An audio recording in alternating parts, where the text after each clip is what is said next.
कांग्रेस वालों बठिंडा शहरी हल्के तो अपने नाम ਜਿਹੜੇ ਕਾਗਜ਼ਾਤ ਹੈ ਨਾਮਜ਼ਦਗੀ ਦੇ ਉਹ ਐਸਟੀਐਮ ਸਾਹਿਬ ਦੀ ਕਚਹਿਰੀ 'ਚ ਦਾਖਲ ਕਰਾਏ ਹੈ ਔਰ ਸਭ ਤੋਂ ਪਹਿਲਾਂ ਜਿਹੜੇ ਤਾਸੁਰਾਤ ਹੈ ਉਹ ਇਹ ਹੈ ਕਿ ਜਿਹੜੇ ਸ਼ਹੀਦਾਂ ਨੇ ਵਤਨ ਜਿਹੜੇ ਸਾਨੂੰ ਹਨੇਰੀਆਂ ਰਾਤਾਂ ਦੇ ਵਿੱਚ ਇਹ ਆਜ਼ਾਦੀ ਦਾ ਸੂਰਜ ਦਿਖਾ ਗਏ ਔਰ ਜਿਨ੍ਹਾਂ ਨੇ ਸਾਨੂੰ ਵੋਟ ਪਾਉਣ ਦਾ ਅਧਿਕਾਰ ਦਿੱਤਾ ਔਰ ਮੇਰੇ ਵਰਗੇ ਨਿਮਾਣਿਆਂ ਜਾਂ ਲੋਕਾਂ ਨੂੰ ਲੀਡਰ ਬਣਨ ਦਾ ਮੌਕਾ ਦਿੱਤਾ ਤਾਂ ਸ਼ਹੀਦ ਆਜ਼ਮ ਭਗਤ ਸਿੰਘ ਔਰ ਉਹਨਾਂ ਦੇ ਨਾਲ ਹਜ਼ਾਰਾਂ ਔਰ ਕਈ ਗੁੰਮਨਾਮ ਵੀ ਐਸੇ ਹੋਣੇ ਹੈ ਜਿਨ੍ਹਾਂ ਦੇ ਅਸੀਂ ਨਾਂ ਨਹੀਂ ਜਾਣਦੇ। ਪਹਿਲਾਂ ਤਾਂ ਉਹਨਾਂ ਨੂੰ ਲੱਖ ਲੱਖ ਵਾਰ ਨਮਨ ਕਰਦੇ ਹਾਂ ਜਿਨ੍ਹਾਂ ਨੇ ਇਹ ਕਾਲੀਆਂ ਰਾਤਾਂ ਦੇ ਵਿੱਚ ਸਾਨੂੰ ਆਜ਼ਾਦੀ ਦਾ ਸੂਰਜ ਸੋ ਸਭ ਤੋਂ ਪਹਿਲਾਂ ਤਾਂ ਇਹ ਜਮਹੂਰੀਅਤ ਦਾ ਜਿਹੜਾ ਹੁਸਨ ਜਿਹੜਾ ਸਾਨੂੰ ਪ੍ਰਾਪਤ ਹੈ ਇਹ ਉਹਨਾਂ ਲੋਕਾਂ ਦੀ ਵਜ੍ਹਾ ਨਾਲ ਹੈ ਔਰ ਉਹਨਾਂ ਨੂੰ ਸਾਡਾ ਪ੍ਰਣਾਮ ਹੈ। ਦੂਸਰਾ ਕਿ ਅੱਜ ਵੈਸੇ ਤਾਂ ਸਿਆਣੇ ਕਹਿੰਦੇ ਵੀ ਪਰਮਾਤਮਾ ਦਾ ਤੇ ਹੰਕਾਰ ਦਾ ਵੈਰ ਪੈ ਜਾਂਦਾ ਔਰ ਜੇ ਪਰਮਾਤਮਾ ਇੱਕ ਚੀਜ਼ ਨਾ ਪਸੰਦ ਕਰਦਾ ਇਨਸਾਨ 'ਚ ਤਾਂ ਉਹ ਹੰਕਾਰ ਕਰਦਾ। ਪਰ ਮੈਂ ਅੱਜ ਇੰਨਾ ਕੁ ਜ਼ਰੂਰ ਕਹਿ ਕੇ ਜਾਊਂਗਾ ਕਿ ਮੈਂ ਬਠਿੰਡੇ ਸ਼ਹਿਰੀ ਹਲਕੇ ਤੋਂ ਕਾਂਗਰਸ ਪਾਰਟੀ ਵੱਲੋਂ ਕੇਵਲ ਇਲੈਕਸ਼ਨ ਜਿੱਤਣ ਵਾਸਤੇ ਨਹੀਂ ਆਇਆ। ਮੈਂ ਬਠਿੰਡੇ ਸ਼ਹਿਰੀ ਹਲਕੇ ਤੋਂ ਕਾਂਗਰਸ ਪਾਰਟੀ ਵਾਸਤੇ ਮੈਂ ਲੋਕਾਂ ਦੇ ਦਿਲ ਜਿੱਤਣ ਵਾਸਤੇ ਆਇਆ ਔਰ ਪਿਛਲੇ ਜਿਹੜੇ 5 ਸਾਲ ਗੁਜ਼ਰੇ ਹੈ ਇਸ ਸ਼ਹਿਰ ਦੇ ਲੋਕਾਂ ਨੇ ਮੇਰੇ ਤੇ ਇੱਕ ਬੜਾ ਵੱਡਾ ਅੱਜ ਤੋਂ 5 ਸਾਲ ਪਹਿਲਾਂ ਔਰ ਇਸੇ ਪੌੜੀਆਂ ਤੇ ਔਰ ਇਸੇ ਜਗ੍ਹਾ ਤੇ ਖੜ ਕੇ ਔਰ ਤਕਰੀਬਨ ਜਿਹੜੀ ਪ੍ਰੈਸ ਕੋਰ ਹੈ ਬਠਿੰਡੇ ਦੀ ਉਹੀ ਬੰਦੇ ਹੈ। ਉਦੋਂ ਵੀ ਮੈਂ ਅੱਜ ਗੱਲ ਕਹੀ ਸੀ ਕਿ ਇਹ 5 ਸਾਲ ਪਹਿਲਾਂ ਲੋਕਾਂ ਨੇ ਮੇਰੇ ਤੇ ਭਰੋਸਾ ਕੀਤਾ।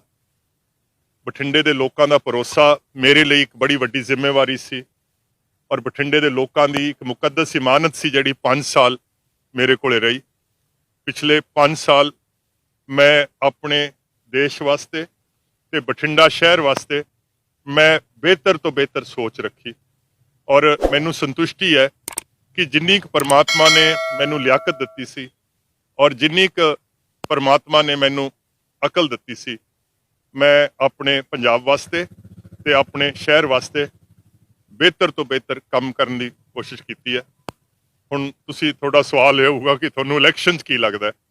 ਇਹ ਤਾਂ ਇਲੈਕਸ਼ਨ ਦਾ ਤਾਂ ਬਠਿੰਡਾ ਦੇ ਲੋਕ ਦੱਸਣਗੇ ਪਰ ਮੈਂ ਬਠਿੰਡਾ ਦੇ ਲੋਕਾਂ ਨੂੰ ਇਹ ਜ਼ਰੂਰ ਕਹਾਂਗਾ ਕਿ ਵੱਧ ਤੋਂ ਵੱਧ ਗਿਣਤੀ 'ਚ ਤੁਸੀਂ ਵੋਟਾਂ ਪਾਇਓ। ਤੁਸੀਂ ਖੁਸ਼ਕਿਸਮਤ ਲੋਕ ਹੋ, ਤੁਸੀਂ ਵੋਟ ਪਾ ਸਕਦੇ ਹੋ। ਪਰ ਇੱਕ ਜਿਹੜੀ ਦੰਦ ਕਥਾ ਮੈਂ ਬਠਿੰਡੇ ਸ਼ਹਿਰ 'ਚ ਸੁਣੀ ਹੈ ਔਰ ਇਹ ਗ੍ਰੰਥਾਂ 'ਚ ਵੀ ਮੈਂ ਪੜ੍ਹੀ ਹੈ ਕਿ ਜਿਹੜਾ ਮਜ਼ਦੂਰ ਹੁੰਦਾ ਮਜ਼ਦੂਰ ਨੂੰ ਉਹਦਾ ਮੁੜਕਾ ਸੁੱਕਣ ਤੋਂ ਪਹਿਲਾਂ ਉਹਦੀ ਮਜ਼ਦੂਰੀ ਦੇ ਦੇਣੀ ਚਾਹੀਦੀ ਹੈ ਔਰ ਲੋਕ ਇਹ ਕਹਿੰਦੇ, ਮੈਂ ਨਹੀਂ ਕਹਿੰਦਾ, ਮੇਰਾ ਤਾਂ ਧਰਮ ਸੀ, ਮੇਰਾ ਤਾਂ ਫਰਜ਼ ਸੀ, ਮੈਂ ਤੈਨੂੰ ਮਜ਼ਦੂਰੀ ਗਿਣਦਾ ਨਹੀਂ। ਪਰ ਲੋਕ ਕਹਿੰਦੇ ਆ ਕਿ ਅਸੀਂ ਮਨਪ੍ਰੀਤ ਦਾ ਮੁੜਕਾ ਸੁੱਕਣ ਤੋਂ ਪਹਿਲਾਂ ਉਹਦਾ ਮੁਆਵਜ਼ਾ ਵੋਟਾਂ 'ਚ ਅਸੀਂ ਅਦਾ ਕਰਾਂਗੇ।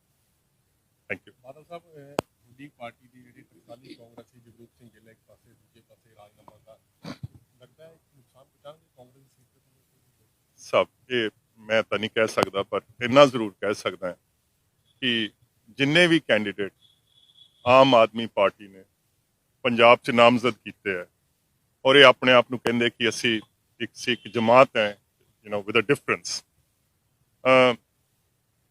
ਸਰਦਾਰ ਜਗਰੂਪ ਸਿੰਘ ਗਿੱਲ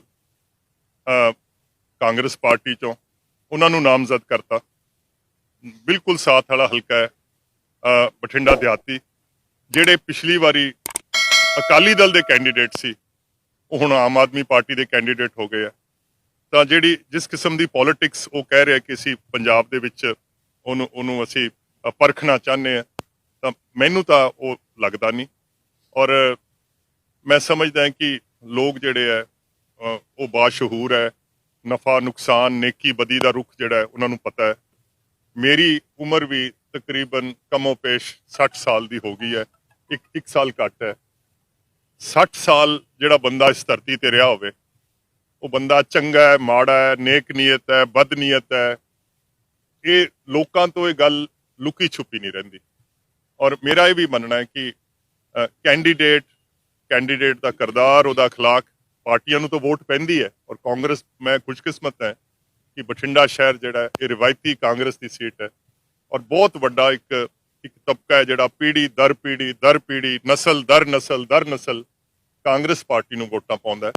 ਪਰ ਲੋਕ ਜਿਹੜੇ ਹੈ ਉਹ ਕੈਂਡੀਡੇਟ ਦਾ ਅਖਲਾਕ, ਉਹਦਾ ਕਿਰਦਾਰ ਜਿਹੜਾ ਹੈ ਉਹ ਜ਼ਰੂਰ ਦੇਖਦੇ ਆ, ਔਰ ਮੈਂ ਇਮਾਨਦਾਰੀ ਨਾਲ ਆਪਣੇ ਦੇਸ਼ ਵਾਸਤੇ ਤੇ ਇਸ ਹਲਕੇ ਵਾਸਤੇ ਕੰਮ ਕੀਤਾ ਹੈ, ਤੇ ਮੈਨੂੰ ਲੱਗਦਾ ਹੈ ਲੋਕ ਇਹਦਾ ਸਿਲਾ ਜ਼ਰੂਰ ਦੇਣ। ਮੁਕਾਬਲਾ ਕਿਸ ਤਰ੍ਹਾਂ ਮੰਨਦੇ ਹੋ ਸਰ, ਮਨਪ੍ਰੀਤ ਦਾ ਮੁਕਾਬਲਾ ਤਾਂ ਮੇਰੇ ਆਪਣੇ ਨਾਲ ਹੀ ਹੈ। There are people who will either vote for Manpreet or against Manpreet. Sir, CM Karanjit Singh Channi ਨੂੰ ਸੀਐਮ ਬਣਾਉਣ ਲਈ ਤੁਹਾਡਾ ਨਾਮ ਬੜਾ ਚੱਲਿਆ ਜੀ, ਉਹਨਾਂ ਨੇ ਬਣਾਇਆ ਸੀਗਾ ਜੀ, ਉਹਨਾਂ ਨੇ ਸਿਫਾਰਿਸ਼ ਕੀਤੀ। ਕੀ ਸੀਐਮ ਐਤਕੀ ਮਨਪ੍ਰੀਤ ਬਾਦਲ ਹੋਣਗੇ? ਸਭ ਇਹ ਜਿਹੜੇ ਫੈਸਲੇ ਹੁੰਦੇ ਆ, ਤੁਸੀਂ ਵੀ ਬੜੇ ਮੰਝੇ ਹੋਏ ਰਿਪੋਰਟਰ ਹੋ, ਇਹ ਕਾਂਗਰਸ ਦੀ ਆਲਾ ਕਮਾਨ ਕਰਦੀ ਹੈ, ਔਰ ਜੋ ਵੀ ਫੈਸਲੇ ਕਰਦੀ ਹੈ ਸੋਚ ਸਮਝ ਕੇ ਕਰਦੀ ਹੈ। ਸੋ ਮੈਂ ਇਸ ਗੱਲ ਦਾ ਮੈਂ ਫਿਰ ਕਹਿਣਾ ਕਿ ਇਹ ਕਾਂਗਰਸ ਪਾਰਟੀ ਦੇ ਆਲਾ ਕਮਾਨ ਨੇ ਫੈਸਲੇ ਕਰਨੇ ਆ, ਔਰ ਇਹ ਤੁਹਾਡੀ ਜਿਹੜੀ ਕੋਈ ਖੁਆਇਸ਼ਾਤ ਹੁੰਦੀ ਹੈ ਜਾਂ ਕੋਈ ਜਿਹੜੇ ਤੁਹਾਡੇ ਜਜ਼ਬਾਤ ਹੁੰਦੇ ਆ, ਕਾਂਗਰਸ ਪਾਰਟੀ ਨੇ ਮੈਰਿਟ ਤੇ ਫੈਸਲੇ ਕਰਨੇ ਆ। 2017 ਦੀ ਆਪਾਂ ਗੱਲ ਕਰੀਏ, ਉਦੋਂ ਹੋਰ ਸੀ, ਹੁਣ 2022 ਦੀ ਗੱਲ ਕਰੀਏ, ਕਈ ਪਾਰਟੀ ਦੇ ਕੈਪਟਨ ਸਾਹਿਬ ਅਲੱਗ ਹੋ ਗਏ। ਤੁਹਾਨੂੰ ਵੀ ਲੱਗਦਾ ਜਿਹੜਾ ਮੁਕਾਬਲਾ ਹੈਗਾ ਜ਼ਿਆਦਾ ਖੜਾ ਹੋਊਗਾ? ਮੈਨੂੰ ਲੱਗਦਾ ਹੈ ਕਿ ਇਹਦੇ 'ਚ ਜਿਹੜਾ ਚਾਰ ਕੋਨਾ ਮੁਕਾਬਲਾ ਪੰਜਾਬ 'ਚ ਬਣ ਰਿਹਾ, ਉਹਦੇ 'ਚ ਐਡਵਾਂਟੇਜ ਕਾਂਗਰਸ ਨੂੰ ਹੋ ਜਾਏਗੀ, ਕਿਉਂਕਿ ਇੱਕ ਪ੍ਰੋ ਕਾਂਗਰਸ ਵੋਟ ਹੈ, ਇੱਕ ਐਂਟੀ ਕਾਂਗਰਸ ਵੋਟ ਹੈ। ਐਂਟੀ ਕਾਂਗਰਸ ਵੋਟ ਨੂੰ ਇੱਕ ਥਾਂ ਵੰਡ ਲਓ, ਦੋ ਥਾਂ ਵੰਡ ਲਓ, ਤਿੰਨ ਥਾਂ ਵੰਡ ਲਓ, ਜਿੰਨੇ ਜ਼ਿਆਦਾ ਕੋਨੇ ਬਣਨਗੇ ਉਨੀ ਕਾਂਗਰਸ ਪਾਰਟੀ ਨੂੰ ਐਡਵਾਂਟੇਜ ਰਹੇ। Thank you very much. Manpreet ਤੁਸੀਂ ਜਿਹੜੇ ਪਿਛਲੀ ਵਾਰ ਵਾਅਦੇ ਕੀਤੇ ਸੀ, ਉਹਨਾਂ ਤੋਂ ਤੁਹਾਨੂੰ ਕਿਹੜਾ ਲੱਗਦਾ ਵੀ ਪੂਰਾ ਨਹੀਂ ਹੋਇਆ ਜਾਂ ਕਿਹੜੇ ਪੂਰੇ ਕਰਦੇ? ਦੋ ਵਾਅਦੇ ਜਿਹੜੇ ਮੈਂ ਸਮਝਦਾ ਜਿਹੜੇ ਰਹਿ ਗਏ, ਇੱਕ ਤਾਂ ਜਿਹੜਾ ਬਠਿੰਡੇ ਦਾ ਬੱਸ ਸਟੈਂਡ ਅਸੀਂ ਬਣਾਉਣ ਜਾ ਰਹੇ ਸੀ, ਔਰ ਉਹ ਪਟੇਲ ਨਗਰ 'ਚ 18 ਏਕੜ ਜ਼ਮੀਨ, ਉਹਦਾ ਟੈਂਡਰ ਵੀ ਹੋ ਗਿਆ ਸੀ। ਬਦਕਿਸਮਤੀ ਹੈ ਕਿ ਉਹ ਜ਼ਮੀਨ ਜਿਹੜੀ ਹੈ ਉਹ ਜਿਹੜੀ ਆਪਣੀ ਬਠਿੰਡਾ ਦੀ ਕੰਟੋਨਮੈਂਟ ਹੈ, ਛਾਉਣੀ ਦੇ ਨਾਲ ਲੱਗਦੀ ਹੈ। ਦੋ ਵਾਰੀ ਸਾਡਾ ਜਿਹੜਾ NOC, ਕਿਉਂਕਿ ਇੱਕ ਵਾਰੀ ਤਾਂ ਉਹਨਾਂ ਨੇ ਕਿਹਾ ਕਿ ਬੱਸ ਸਟੈਂਡ ਦੀ ਹਾਈਟ ਬਹੁਤ ਜ਼ਿਆਦਾ ਹੈ, ਤੁਸੀਂ ਛਾਉਣੀ ਦੇ ਅੰਦਰ ਇੱਥੋਂ ਬੰਦਾ ਕੋਈ ਛੱਤ ਤੇ ਚੜ੍ਹ ਕੇ ਦੇਖ ਸਕਦਾ ਜਾਂ ਨੁਕਸਾਨ ਕਰ ਸਕਦਾ, ਉਦੋਂ ਰਿਫਿਊਜ਼ ਹੋ ਗਿਆ। ਦੂਸਰੀ ਵਾਰੀ ਉਹਨਾਂ ਨੇ ਕਿਹਾ ਕਿ ਬੱਸ ਸਟੈਂਡ ਜਿਹੜੀ ਹੈ ਇਹਨੂੰ 700 ਜਾਂ 800 ਮੀਟਰ ਕੰਟੋਨਮੈਂਟ ਦੀ ਉਸ ਤੋਂ ਦੂਰ ਹੋਣਾ ਚਾਹੀਦਾ ਹੈ। ਔਰ ਤੀਜੀ ਵਾਰੀ ਅਸੀਂ ਦੋਨੇ ਵਾਰੀ ਦਰੁਸਤ ਕਰਕੇ ਭੇਜਿਆ। 60 ਕਰੋੜ ਦਾ ਉਹ ਬਣਨਾ ਸੀ, ਦੋ ਵਾਰੀ ਮੈਂ ਬਜਟ 'ਚ ਉਹਦੇ ਪੈਸੇ ਵੀ ਰੱਖੇ। ਬਦਕਿਸਮਤੀ ਨਾਲ ਮਿਨਿਸਟਰੀ ਆਫ ਡਿਫੈਂਸ ਤੋਂ NOC ਨਹੀਂ ਮਿਲਿਆ, ਔਰ ਜੇ ਉਹ, ਔਰ ਮੈਂ ਫੇਰ ਕਹਿੰਦਾ ਜੇ ਪਰਮਾਤਮਾ ਨੇ ਫੇਰ ਮੌਕਾ ਦੇਤਾ ਔਰ ਡਿਫੈਂਸ ਮਿਨਿਸਟਰੀ ਨੇ ਉਹਦੀ ਸਾਨੂੰ ਲੋਕੇਸ਼ਨ ਦੀ ਨਾ ਮਨਜ਼ੂਰੀ ਦਿੱਤੀ, ਤਾਂ ਇਹਨੂੰ ਫਿਰ ਕਿਤੇ ਰੀਲੋਕੇਟ ਕਰਨਾ ਪੈਣਾ ਹੈ ਕਿਸੇ ਜਗ੍ਹਾ ਤੇ। ਦੂਸਰਾ ਜਿਹੜਾ ਇੱਕ ਵਾਅਦਾ ਕੀਤਾ ਸੀ ਉਹ ਸੀ ਜਿਹੜਾ ਇੱਥੇ ਸੋਲਿਡ ਵੇਸਟ ਮੈਨੇਜਮੈਂਟ ਪਲਾਂਟ, ਜਿਹਨੂੰ ਆਪਣੇ ਪੰਜਾਬੀ 'ਚ ਕਚਰਾ ਪਲਾਂਟ ਕਹਿ ਦਿੰਦੇ ਆ, ਕਿ ਅਸੀਂ ਇਹਨੂੰ ਬੰਦ ਕਰਾਵਾਂਗੇ। ਉਹ ਅਸੀਂ ਉਹਨਾਂ ਨੂੰ ਬੰਦ ਕਰਾਉਣ ਦਾ ਜਦੋਂ ਨੋਟਿਸ ਦਿੱਤਾ, ਤੇ ਉਹਦੀਆਂ ਜਿਹੜਾ ਕੰਟਰੈਕਟ ਬਣਿਆ ਸੀਗਾ, ਕੰਟਰੈਕਟ ਦੇ ਵਿੱਚ ਉਹ ਆਰਬਿਟ੍ਰੇਸ਼ਨ 'ਚ ਜਾ ਸਕਦੇ ਸੀ। ਅਸੀਂ ਉਹਨਾਂ ਨੂੰ ਨੋਟਿਸ ਤਾਂ ਦੇਤਾ ਹੈ, ਉਹਨਾਂ ਨੇ ਪੰਜਾਬ ਸਰਕਾਰ ਤੇ 750 ਕਰੋੜ ਰੁਪਏ ਦਾ ਦਾਵਾ ਕਰਤਾ ਹੈ ਔਰ ਲਾਸ ਆਫ ਇਨਕਮ, ਕਿਉਂਕਿ 25-30 ਸਾਲ ਦਾ ਕੰਟਰੈਕਟ ਸੀਗਾ, ਤੇ ਅਸੀਂ ਉਹਨਾਂ ਤੇ ਜਵਾਬੀ ਦਾਵਾ ਕੀਤਾ ਹੈ 850 ਕਰੋੜ ਦਾ। ਹੋਪਫੁਲੀ ਆਰਬਿਟ੍ਰੇਸ਼ਨ ਦੇ ਵਿੱਚ ਗਵਰਨਮੈਂਟ ਦੇ ਹੱਕ 'ਚ ਇਹ ਹੋ ਜਾਊਗਾ, ਔਰ ਇਹ ਜਿਹੜਾ ਸਾਈਟ ਹੈ ਅਸੀਂ ਬੰਦ ਕਰ ਦਾਂਗੇ, ਕਿਉਂਕਿ ਇਹ ਸਾਈਟ ਮੁਨਾਸਿਬ ਨਹੀਂ ਹੈ। ਇੱਥੇ ਰੈਜ਼ੀਡੈਂਸ, ਬੜੀਆਂ ਰੈਜ਼ੀਡੈਂਸ਼ੀਅਲ ਕਾਲੋਨੀਜ਼ ਆ ਚੁੱਕੀਆਂ, ਉੱਥੇ ਬਦਬੂ ਆਉਂਦੀ ਹੈ ਹੋਰ ਵੀ ਲੋਕਾਂ ਨੂੰ, ਔਰ ਹੈਲਥੀ ਇਨਵਾਇਰਨਮੈਂਟ ਨਹੀਂ ਹੈ। ਬਟ ਆਰਬਿਟ੍ਰੇਸ਼ਨ ਦੀ ਜਿਹੜੀ ਪਿਛਲੀ ਤਰੀਕ ਪਈ ਸੀ ਉਹ 14 ਤੇ 15 ਜਨਵਰੀ ਦੀ ਸੀਗੀ, ਔਰ ਅਗਲੀ ਤਰੀਕ ਦੀ ਫੇਰ ਵੇਟ ਕਰ ਰਿਹਾ। 2-2.5-3 ਸਾਲ ਤੋਂ ਇਹਦੀ ਆਰਬਿਟ੍ਰੇਸ਼ਨ ਦਾ ਸਾਡਾ ਕੇਸ ਚੱਲ ਰਿਹਾ, ਔਰ ਹੋਪਫੁਲੀ ਇਹ ਦੋਨੇ ਵਾਰੀ ਅਸੀਂ ਦਰੁਸਤ ਕਰ ਦਾਂਗੇ।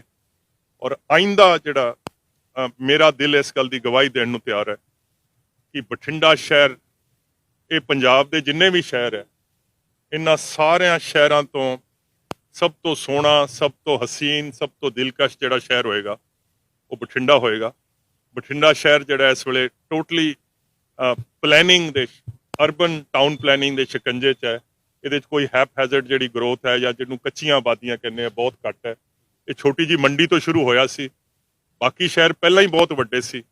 ਔਰ ਮੇਰਾ ਬਠਿੰਡੇ ਸ਼ਹਿਰ ਦੇ ਲੋਕਾਂ ਨਾਲ ਇੱਕ ਕਮਿਟਮੈਂਟ ਹੈ, ਇੱਕ ਵਾਅਦਾ ਹੈ ਕਿ ਜੇ MLA ਵਾਲੀ ਪਗੜੀ ਬਠਿੰਡਾ ਸ਼ਹਿਰ ਦੇ ਲੋਕਾਂ ਨੇ ਮੇਰੇ ਸਿਰ ਤੇ ਇੱਕ ਵਾਰੀ ਫੇਰ ਰੱਖਤੀ, ਤਾਂ ਮੈਂ ਬਠਿੰਡੇ ਸ਼ਹਿਰ ਦੇ ਲੋਕਾਂ ਦੀ ਦਿੱਤੀ ਹੋਈ ਪਗੜੀ ਨੂੰ ਕਦੇ ਦਾਗ ਨਹੀਂ ਲੱਗਣ ਦਊਂਗਾ ਔਰ ਜਿੰਨਾ ਚਿਰ ਮੇਰੀ ਜਾਨ 'ਚ ਜਾਨ ਹੈ ਤੇ ਸਾਹ 'ਚ ਸਾਹ ਹੈ, ਮੈਂ ਇਸ ਸ਼ਹਿਰ ਦੇ ਲੋਕਾਂ ਦਾ ਸਿਰ ਕਿਤੇ ਝੁਕਣ ਨਹੀਂ ਦਊਂਗਾ, ਕਿਤੇ ਨੀਵਾ ਨਹੀਂ ਹੋਣਾ। Thank you. Thank you.